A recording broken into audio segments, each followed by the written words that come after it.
Connor Zilich's windshield. Lack of visibility it's really terrible right there. And it's a really nerve-wracking thing that those first few laps as you go down this straightaway, you're just trying to sort through some traffic at times, wondering where people are going to brake. You can't really see, and then suddenly you do as you get into turn 3.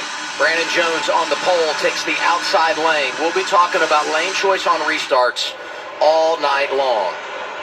It's time to decide a champion in the Nascar Xfinity Series. It's go time in Phoenix.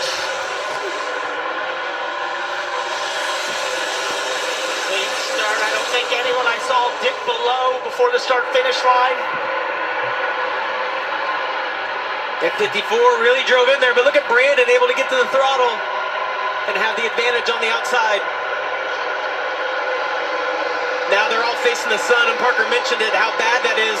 Taylor Gray wasted no time, though, getting to the inside of his teammate, Brandon Jones. And actually, Connor Zilich had to make a little bit of a move there to avoid Taylor Gray. They went into the braking zone for turn 3, so he looked directly into that sun. He had a little wiggle in there, trying not to capture or bumper Taylor Gray.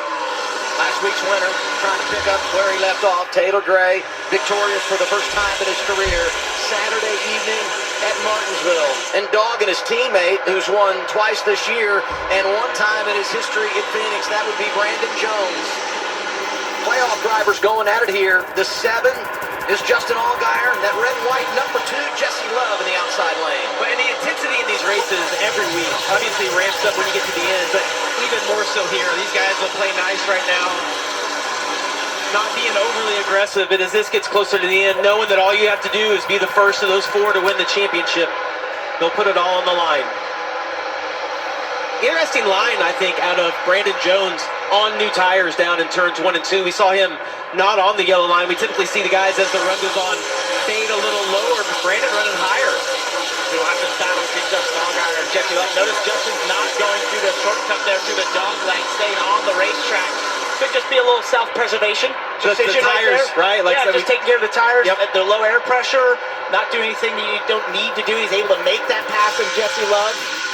Sun is brutal down into turn 3. Yep, this is our Goodyear onboard camera, riding with Eric Almirola, chasing an owner's championship, one here in the springtime. Ooh, it looks like a 2-car struggle a little bit. You watch that race car, the 2 just walk up the racetrack. That was a great indication to Eric Almirola to drive to the inside, knowing he had more drive off. Yeah, and this for Jesse Love is what I talked about, managing your emotions, because we felt like he maybe had one of the best cars in practice, but it's not translating to the start of the race right here. You see he's faded a little bit.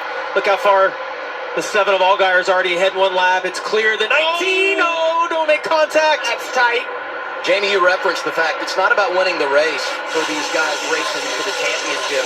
It's just about finishing in front of the other 3. With that, I take your eyes to our bumper, the championship 4 highlighted in purple, so you can monitor their progress all night long. Couple in the top 5 right now. Love has fallen to 7th, and Carson Quapple back there in the 12th position. Watch these 2 race side by side. It seems like Jesse's just been stuck on this outside with someone below him, and we think of all the confidence he had coming into this as we look back when they got real tight. Contact. Touch there. You'll see that jump tonight. It's just maybe a little early for that, but this is a moment where, with all the confidence that Jesse Love had in that race car post-practice, you've got to reassess the situation right now. You've had other cars on the racetrack. The Cup cars qualify. The track's different than it was yesterday. Keep your head in the game and don't get down if you're going backwards right now, which looks like he's pretty loose. Almirola finally comes through, has a little breathing room. He's 6, Love is working on, studying on, as you see, the 54 was so fast. I didn't mean to go that high. No, right there. Brandon went way up the racetrack with 3 and 4. You'll see that in 1 and 2. It is harder to make the outside lane in 3 and 4 work. Right there, he just got way too high up.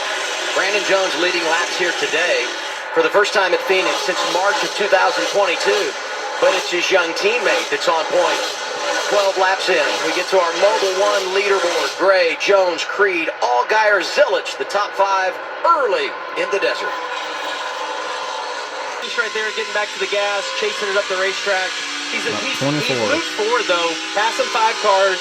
Not the quickest car right now, but heading in the right direction. Yeah, as we're looking here at Nick Sanchez underneath Jesse Love, that's who's ahead of him right now. And I think for Carson Quapple, when you have a bad qualifying like that compared to your competitors, the best thing that can happen is you have a little forward momentum to start the race. It just gives you wind in your sails. Exactly what he's been able to do here, up 5 spots, and he can see He's that getting 40 stiff. and the 2. That's exactly and right. When he got to see that 2, you know he was thinking, ooh, I'm in this. Yeah, absolutely. Getting to see one of his competitors for this championship gives you a little bit of motivation, Adam. Talking Jesse Love, he's back to 7th in the running order, Dylan. Just has lost 1 spot since the start, but not exactly where he wants the race car to be after so much confidence earlier on. Take a listen on the radio what they're dealing with. Pull your mic up closer, can't understand you. Talk about it later then. Biggest thing that I see is drive off. Need to wrap longer, exit lower. And so that's exactly what Jesse has tried to do, specifically down here at this end in turns number 1 and 2. And the other thing, Jesse did come back on the radio and said, I'm free and lacking drive off the corner. So that's the main problem they're going to try to fix on the 2 when they hit pit road. Well, let's get you real tight right here with Nick Sanchez and Jesse Dawson Love. Cram, 74, get out of the way, look out. Dawson did a good job moving up the racetrack, but that's interesting to hear from that report with Dylan, because Adam, when you and I were hanging out with Jesse Love this morning, what he told us about why that race car was so good was it turns really well and it had drive off gears. We found this in the sim and it worked perfectly in practice. Well, and the reality is in the race it hasn't, so they've got to find something in that too. And you sensed frustration. They wanted him to get his mic closer because as we heard him trying to communicate, all you could hear was engine noise. I was like, what? I can't understand what he's saying here. And Danny Stockton, his crew chief, referenced that. The other thing about the 2 team that's a little bit unique is that you heard Stockman tell him, listen, you need to wrap the bottom longer. You're losing your lap time off.